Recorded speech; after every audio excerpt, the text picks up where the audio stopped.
Hi guys! Magandang gabi! Welcome back po dito sa Gandara SRU channel for Showbiz Update. Andito na naman nga po akong muli nagbabalik ang nagmamaganda po ninyong kachismosang Kim Pao upang magatid sa inyo ng latest update and fresh happenings patungkol kay Kim Chiu and Paulo Avellino.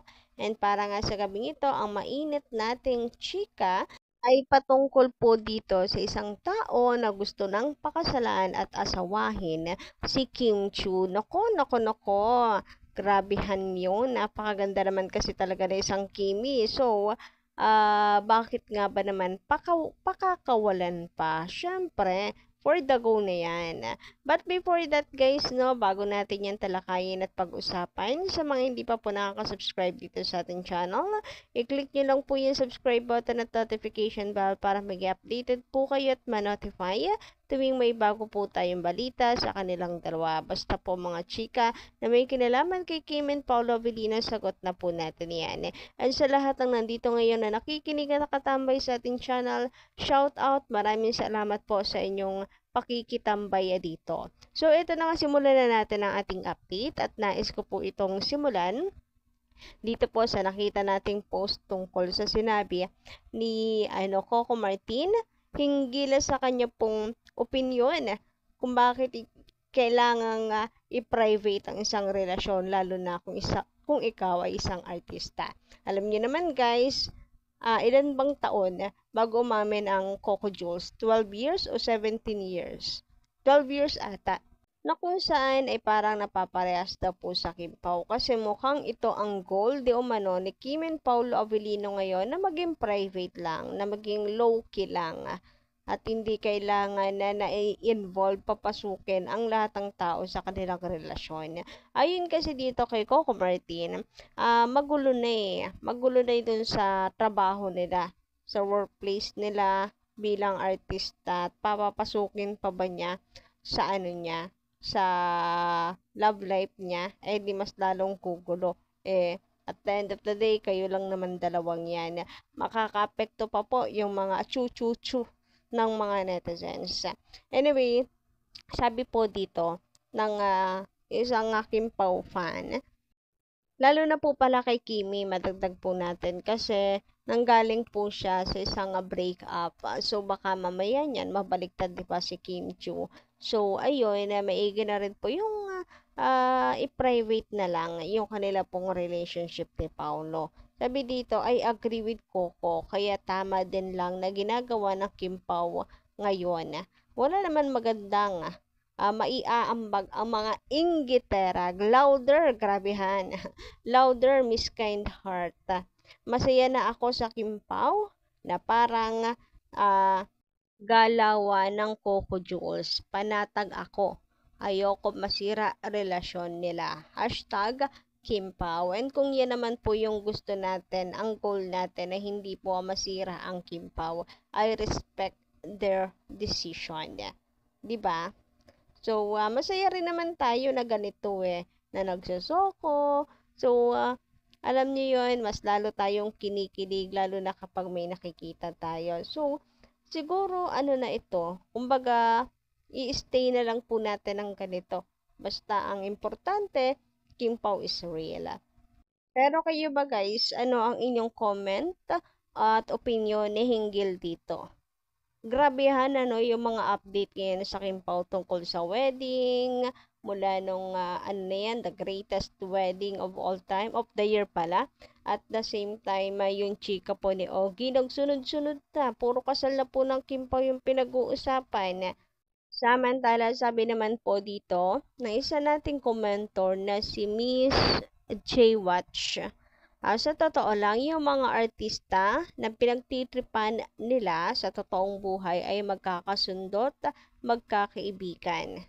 Tanging mga fans lang ang nagkakagulo at nagsisiraan. Hindi naman sila apektado sa pinaggagawa ninyo. Kaya mga Kim Pao, hayaan nyo na sila manira ng manira. Hindi naman sila kikita dyan at aasenso ang buhay nila. Kaawa-awa. Kaawa-awa kayong mga bashers. Nagpapakahirap kayo sa kakaisip ng mga mali sa buhay nyo. God bless na lang sa inyo. Love you, Kim Pao. Napakabuti niyong tao. So, parang no, itong tungkol kay Catherine and Kim Chu. Yung naging latest issue sa kanilang dalawa, totoo yan, yung mga pinagsasabong ng mga tao in real life, magkakaibigan sila. Like si Kim and Catherine, baka nga yan mamaya magulat silang dalawa, ha? May issue? Ha? May paganon? Anyari? Hala, issue na pala yun? Big deal na pala agad yun? Baka mapaganyan pa ang dalawa kapag nakita at nalaman nila yung issue na yan na ginagawa ng mga kanya-kanyang fandom. Ay, nako. Ewan ko na lang talaga sa mga bashers na yan kung matutuwa ang kanilang iniidolo sa kanilang mga pinaggagawa. Siyempre, magre-reflect yan sa kanilang idol. Sasabihin, magtataka ka pa, ganyan din yung idol nila. Same. O, diba? Na-drag patuloy yung iniidolo dahil lang sa napaka-toxic na paggawa ng issue na yan. Kahit yung totoo, wala naman. So, tapusin na po sana natin ito. Hindi ko na po ito binabalita actually. Hindi, humuhupa na, lumalaylo na sa balitang ito. Pero until now, grabehan yung bangayan talaga. So, for the last time, guys, itigil nyo na po ito sana. Sa lahat ng mga bashers na nakikinig ngayon dito, tigilan nyo na yan. Wala pong magandang madudulot yan sa inyo, kundi stress lamang din. Kayo din, bala kayo, magkasakit kayo niyan. Samantala, dumako naman po tayo dito sa pinakasentro ng ating update sa gabing ito. So, guys, mukhang meron pong haharurot na motor. Mukhang meron pong biglaang mapapasugod. Paano ba naman kasi, meron po dito nag-comment na kung saan ay kapangalan pa man din ni Brandon na ang sabi may future wife. May future wife daw. Ito pong bagong calendar girl ng Tanduay. Alam naman po nating lahat na si Kim Chu yan. So, sabi kasi dito ni One Publicity PH, isa po yung Kim Pao fan. Pa-follow na lang po guys ng kanyang account sa X. Ayan, nakikita nyo naman, verified account po yan. Pa-follow na lang kasi legit po yan na Kim Pao fan. Sabi dito, who is she? Tapos mayroong nag-comment, Brandon nga yung name, may future wife. Ay, grabehan. Hindi ka sure kasi may Paolo Avellino na yan. Charot.